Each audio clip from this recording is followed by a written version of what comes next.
Berjumpa lagi dengan Ali MJ, channelnya Ngaji dan malam hari ini duduk di tempat di rumah yang dibarokai oleh Allah. Kita mendapatkan keberkahan itu sendiri. Apa keberkahannya?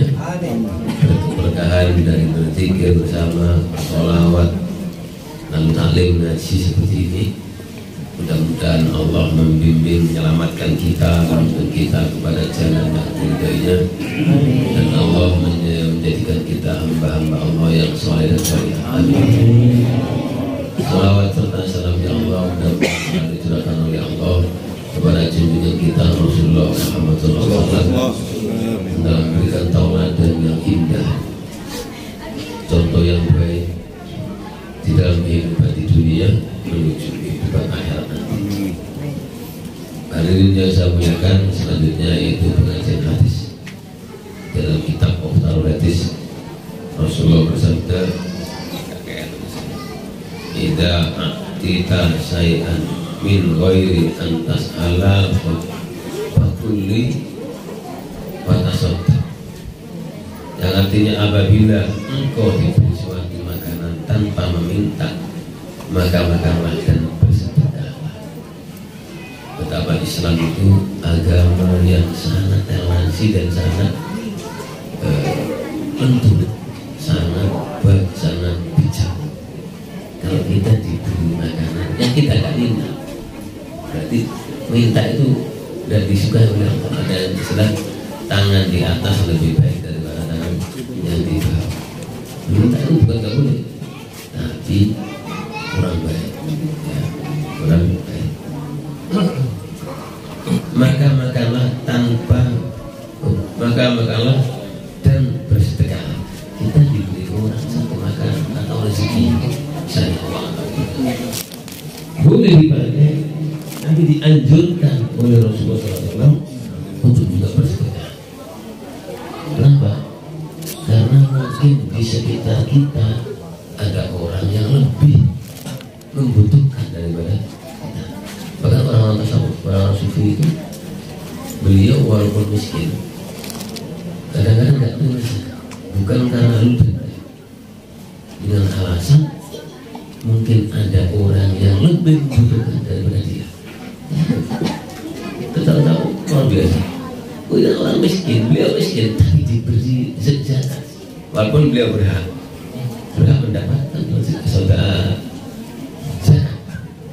Ini kadang-kadang yang berikan yang lebih membutuhkan daripada saya. Itu orang salah.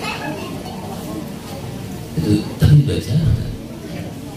Bahkan minta-minta saya udah buat kapan akan ada istilahnya apa ya? Biasanya desa dari pemerintah ada beras, bawang, semuanya merasa kurang. Kenapa? Bahwa saya baca dalam setelah peninggal Rasulullah SAW, sebelum meninggal Rasulullah itu bertanya, "Wahai Jibril, setelah kamu meninggal, apa engkau turun bumi?" Iya. Di antaranya Rasul Jibril mencabut keberkahan dunia. Makanya orang itu kalau nggak benar-benar banyak ibadahnya, banyak bersyukur kepada Rasulullah, hidupnya orang lain. Hartanya berapapun dia punya tetap nggak tenang. Kenapa? Karena tidak ada keseimbangan keimanannya kepada Allah. Jadi orang tenang, bilang alim, orang bersyukur, tidak ada lain kecuali orang yang bertakwa kepada Allah. Orang yang ahli ibadah, orang lainnya itu sama. Orang yang bingung, yang miskin sama lo, yang kaya lu, sebenarnya mana bingung. Ternyata di antaranya dijabut oleh Allah keberkahan. Dan orang-orang yang dermawan juga dikurangi. Jadi banyak orang mulia. Dan Allah menurunkan pemimpin-pemimpin yang dolim. Makanya kalau sekarang pemimpin yang nggak benar-benar dari ya saya ada 10 diangkat oleh Allah, diangkat oleh Jibril, 10 saat meninggalnya Rasulullah. Rahmatnya Allah dicabut, keberkahannya dicabut, bagi sifat dermawannya orang dicabut. Nggak dermawan, ya. Keberkahan dicabut, Itu pada zaman sahabat. Makanya kita itu belajar sampai sekarang masih muda itu. Belajarlah tidak bergantung kecuali kepada Allah. Orang bergantung kepada Allah itu bukan berarti orang harus salah. 5 harus antum pahami. Sabar, neriman, akas, roman, teman. Baca Jawa ini. Sabar apa? Sabar di dalam mentaati Allah, dalam menjauhi larangan Allah. Neriman itu orang yang ikhlas, orang yang ridho dengan ketentuan Allah. Dimanapun posisi kalian nanti, masa anak muda, masa muda, dimanapun posisi kalian nanti, mungkin setelah dari pondok, setelah pulang dari pondok, anak setelah dari dimanapun mau bekerja, pedagang, petani, pejabat, belajarlah selalu bersyukur, nerima ketentuan Allah. Jangan berpikir yang lebih dari, jangan terlalu banyak beban memikirkan sesuatu yang menginginkan sesuatu yang membebani diri sendiri. Sekarang banyak orang itu membebani dirinya sendiri. Gajinya 5 juta, pinjamannya bulanannya 3 juta, anaknya 2 sekolah, stres gue, kepinginnya masih banyak. Saya teliti itu sekarang banyak. Kenapa banyak orang mati? Karena banyak kepinginan, banyak yang diinginkan. Percaya nggak? Anak itu, saya itu nggak punya banyak kepinginan. Masih remaja saya ditanya, kamu nanti cita-citanya apa? Saya bilang saya nggak punya cita-cita. Saya masih remaja, saya bilang saya punya cita-cita. Saya bilang kalau dulu sekolah ya, sekolah saya itu SD, SMP, STM. Di SMP kalau ada teman. Karena kalau masuk sekolah SMP itu ada buku-buku apa? Buku dulu nggak apa namanya? Buku yang tulisan nama, alamat itu kan. Saya ditanya cita-cita nggak mas? Saya nggak punya cita-cita. Kadang-kadang kamu gimana cita-cita jadi orang? Sejak dulu saya malah banyak. Saya juga heran sekarang banyak orang yang egonya tinggi, harga diri. Saya sampai sekarang harga diri itu apa nggak punya? Saya bertanya-tanya sama ada saya yang sarjana gitu. Saya mau tanya harga diri itu apa sih? Saya nggak punya harga diri. Kenapa? Saya ini hidup di bumi Allah. Yang ngasih makan bumi Allah. Semuanya karena Allah. Sudah berjalan aja sudah. Saya itu nggak pernah mikir yang berat. Kepala saya pusing. Makanya saya dulu sekolah itu. Saya sekolah itu mulai dari kelas 1 sampai kelas 6 SD ya. Itu nggak pernah belajar, nggak pernah mikir. Anehnya kalau sekolah itu saya dulu itu setiap ujian itu ya pokoknya nilainya nggak pernah banyak, yang penting lulus, yang penting lulus yang pasti naik kelas lulus, sudah gitu aja. Sampai sekolah SMP, SMA nggak pernah mikir, nggak pernah mikir. Memang otak saya nggak pakai bisa mikir waktu itu. Saya baru bisa otak itu berpikir itu setelah saya berbatas menurut saya. Oh ternyata pakai bisa mikir. Dan kalau saya mikir beban saya nggak pernah. Lalu bagaimana kehidupan saya? Saya lebih banyak berzikir daripada berpikir. Kebanyakan orang enggak, kebanyakan berpikir daripada berpikir. Jadi gampang punya stroke, kencing manis, darah tinggi. Saya ngobrol sama dokter, sama saya. Penyakit itu bukan mau makan nantinya 20%. Semua dokter sepakat. Karena kebanyakan mikir, tegang. Orang kebanyakan tegang, darahnya itu nggak lancar. Jantung ini kan udah pompanya udah otomatis kan.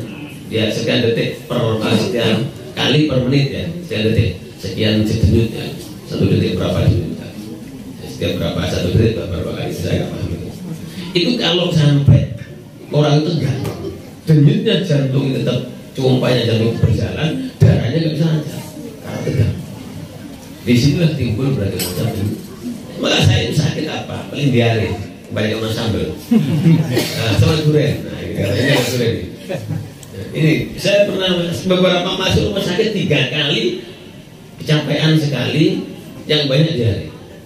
Saya pernah cerita, saya pernah tahun berapa itu sakit diare hari Rabu, hari Selasa. Ke Jakarta dulu tuh hari Kamis. Selasa di rumah sakit, Rabu di rumah sakit, Rabu masuk rumah sakit, Rabu ya.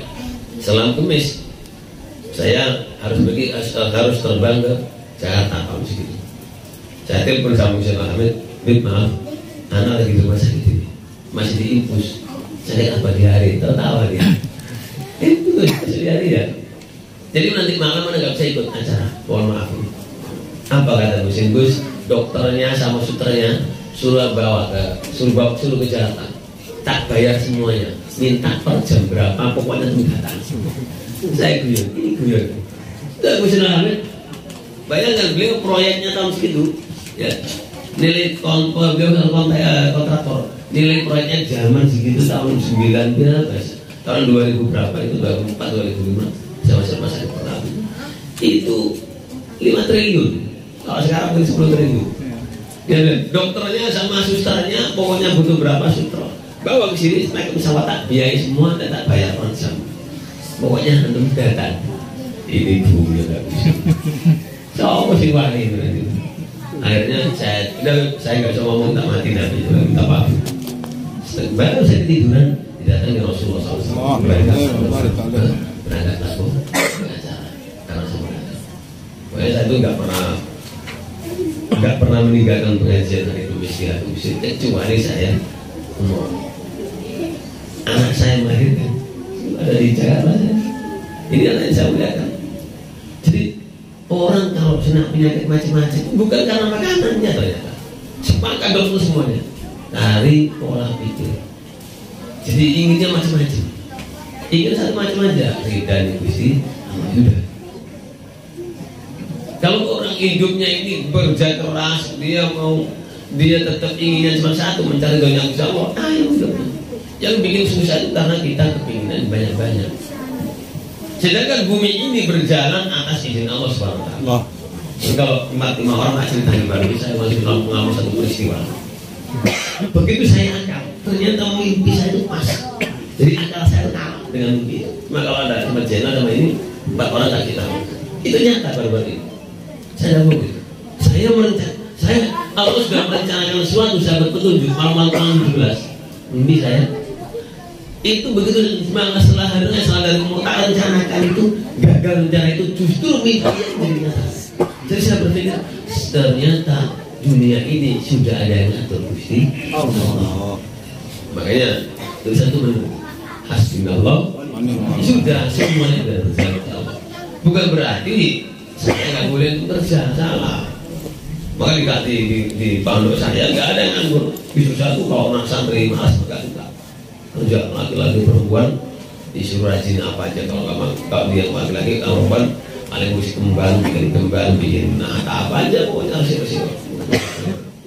Jahit, dibikin ngapal Quran dan ngaji. Pokoknya nggak boleh berhenti kecuali istirahat dan ngaji Quran atau ngaji kitab atau pekerjaan yang laki-laki gitu. Jadi bahan yang saya muliakan yang tadi apa? Pertama sabar, menerima. Loman, tahu kan? Itu tadi disebut oleh Allah SWT, yaitu setelah sebenarnya Rasulullah SAW Jibril turun mengangkat kedermawanannya manusia. Maka sekarang itu semakin hari semakin orang semakin banyak dibeli daripada yang dermawan. Padahal orang dermawan itu dalam hadis Rasulullah bersabda, hati-hati dengan orang dermawan. Orang dermawan itu orang suka sedekah itu apabila jatuh mudah ditolong oleh Allah SWT. Tapi kalau orang dermawannya karena ingin sesuatu beda lagi ya. Ini jadi bupati, jadi lurah itu enggak. Kalau itu enggak ditolong. Intinya dia biar suka ngasih orang tapi masuk penjara juga. Karena apa? Karena bukan karena Allah. Kalau orang karena Allah, saya sudah merasakan sendiri ditolong oleh Allah, diselamatkan oleh Allah Subhanahu wa taala. Lalu teman-teman itu gak baca itu jujur. Jujurlah. Kejujuran itu akan membawa kenikmatan. Jadi jujur itu adalah membawa ketenangan. Coba ngomong sama orang suatu saat kalau ada ketahuan jadi gak enak, jadi malu, jadi membebani diri sendiri.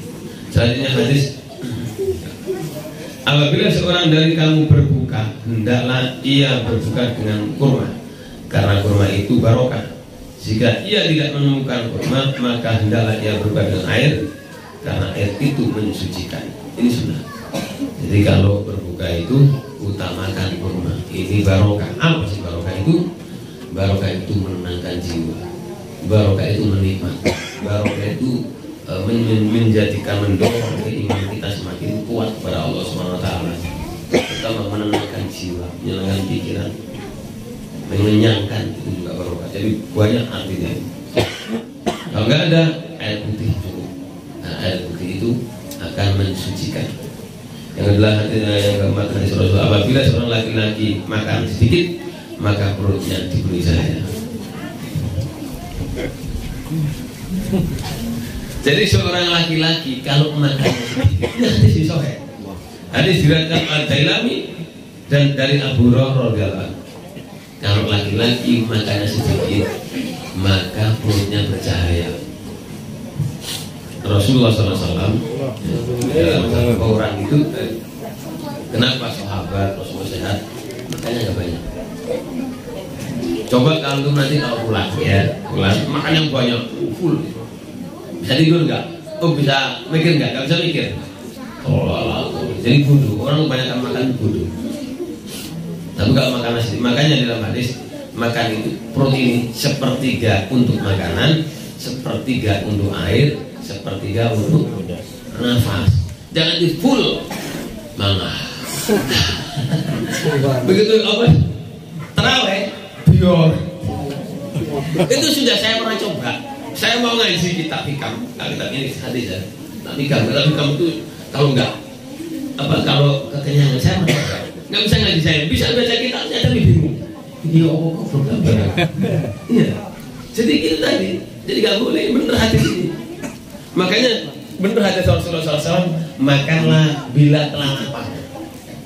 Ya, kalau orang nggak lapar suruh makan, jadi nggak enak. Ya. Kalau nggak percaya, antum lapar, makan tempe, makan tahu, makan kerupuk enak semuanya, singkong enak. Tadi saya itu, kemarin saya sengaja ada tadi pagi itu saya ngaji 4 kali 5 kali ya. Itu sengaja saya nggak makan sedikit aja di masjid ada di masjid. Sengaja saya nggak makan tadi pertama. Padahal saya berangkat dari sini udah lapar. Di Pluit saya ngaji tak begitu lama, saya makan ketemu sedikit aja. Lalu lagi makan di Ustaz Yudi pengajian kedua langsung makan. Saya makan sedikit aja. Saya beli Cinere saya nggak makan, saya diem aja. Saya tahu lapar. Begitu saya lapar banyak makanan ada tadi ada bakso, ada apa, ada ayam, ada sate, macam-macam kalau nasi ya. Di Cinere ada pengajian. Kebetulan ada singkong, tahu singkong? Singkong rebus. Saya ingat masa dulu suka makan singkong. Saya nggak makan, saya makan singkongnya. Terasa nikmat. Oh ternyata singkong itu ini. Saya pikir ini bukan makanannya, karena perutnya lapar. Begitu tak kasih singkongnya, saya sengaja pakai nyamin dasar air lagi minum. Jelas sebentar kira-kira saya masuk kamar, saya sholat sunnah. Lalu saya keluar lagi, ada yang manggang. Iya tadi nggak tertarik saya. Nggak tertarik karena udah kenyang. Jadi sebenarnya benar kata Rasulullah, makanlah kalau sudah lapar. Makanya ibu-ibu yang saya muliakan, kalau bapak-bapaknya kenyang jangan suruh makan. Asalkan ibu apapun tidak enak. Karena apa? Kenyang. Dan kalau lapar, apapun di apapun di. Jadi ini Islam itu ajaran Islam itu agama yang sangat sempurna. Sampai makan saja supaya diatur dengan baik. Karena para yang saya muliakan, kalau makanan ini nggak diatur, ya, orang kenyang makan, yang pernah bikin penyakit, yang udah bisa pertengkaran rumah-rumahnya. Karena apa? Karena kenyang, dia mencicip makannya istrinya karena kurang asin, atau dia senang pedes, kurang pedes, dia marah. Coba kalau kurang lapar, apa sosok aja bisa. Mau kurang asin, mau kurang pedes ya, nggak jadi masalah. Karena apa? Ini sunnah. Subhanallah. Betapa Islam itu agama yang sempurna. Ini masalahnya. Selanjutnya hadis Rasul bersabda, apabila diserukan iqamah untuk sholat dan makanan malam sudah hadir atau dihidangkan, maka mulailah dengan makan malam. Subhanallah. Sudah qomat, ini kata masjid. Ini mungkin rumah kita ada masjid. Kita mau makan, mau sholat, sedangkan makanan sudah siap. Sunnah Ya, karena kita lapar ya, sunnahnya makan dulu. Kenapa seperti itu? Ini kalau antum ini lapar nggak cepat makan dulu, ngikuti komat sholat, bahayanya apa? Begitu perut lapar karena nggak puasa, sholat Allahu Akbar, kerucut, perutnya kerucut, ya apa jadinya? Nggak khusyuk. Makanya disunahkan supaya makan dulu. Jadi orang lapar itu kalau nggak puasa, kalau ada makanan makan dulu baru sholat. Ya, ini sunnah. Bahkan disuruh, bahkan sudah komat pun disuruh makan dulu, pun mungkin hanya beberapa sendok, lalu dia menjar 1 sholat 2 rakaat jamaah. Enggak apa-apa. Ini untuk supaya kita tidak tidak menjadi mengurangi khusyuk kita ibadah kepada Allah Taala. Ada selanjutnya, apabila seorang dari kamu hendak makan makanan, sebutlah nama Allah. Jika ia lupa, sebutlah nama Allah pada awalnya, maka ucapkanlah Bismillah awal. Kalau saya baca dulu Indonesianya bingung. Nah, tulisannya ini Bismillah awalihi wa akhiri, dengan nama Allah yang awal dan yang akhir. Kalau kita udah makan, udah mau makan, disunahkan baca Bismillah. Bahkan di akhir mutir meminta sudah bitir. Itu kalau kita mau minum saja bisa minum. Ini sunahnya 3 kali. Itu yang pertama, kalau mau minum Bismillah. Lalu Bismillahirrahmanirrahim. Lalu yang ketiga baca Bismillahirrahmanirrahim. Baru selesai. Gak boleh bukan gak boleh ya, sunnahnya itu Bismillah, lalu Bismillahirrahmanirrahim, Bismillahirrahmanirrahim, kedua, ketiga Bismillahirrahmanirrahim. Sunnahnya minum seperti itu. Dan setelah minum ini nggak langsung minum lagi, nafas dulu supaya nggak apa keselak. Kalau dia bilang apa bahasa Indonesia saya nggak paham.